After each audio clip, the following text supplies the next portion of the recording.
Pablo Escobar, the infamous drug kingpin from Colombia, was not just a criminal but a symbol of brutality and boundless ambition. He built an enormous drug empire that shook both Colombia and the world. But the question remains, what drove Escobar to commit such ruthless acts? Was he a product of an unjust society, or simply a psychopath willing to do anything for power? Escobar was born into a poor family in Medellín, where poverty and violence were ever present. From a young age, he witnessed injustice and deprivation. These factors contributed to Escobar's mindset. To survive and rise above, he had to control everything, including the lives and deaths of others. Poverty and social injustice in society helped create monsters like Escobar, individuals ready to sell their souls for money and power. Escobar began his criminal career by smuggling goods and later shifted to drugs. He built his cocaine empire using airplanes, quickly rising to the top of the drug trade. However, what made Escobar particularly notorious was not just his wealth, but the brutal actions he took to protect his empire.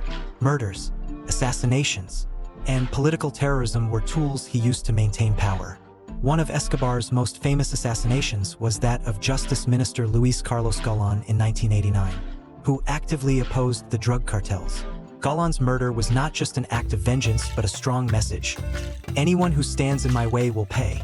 This is just one of many examples of Escobar using brutality to eliminate rivals and maintain control. Along with assassinations, Escobar employed terrorism to solidify his power. He had no qualms about bombing planes, killing police officers, government officials, or threatening anyone who opposed him. These acts were not only revenge but tactics in his battle for control. Escobar created a wave of fear throughout Colombia, making it impossible for the government and security forces to respond effectively. Escobar managed to evade capture for years thanks to his strategic planning and ability to cover his tracks.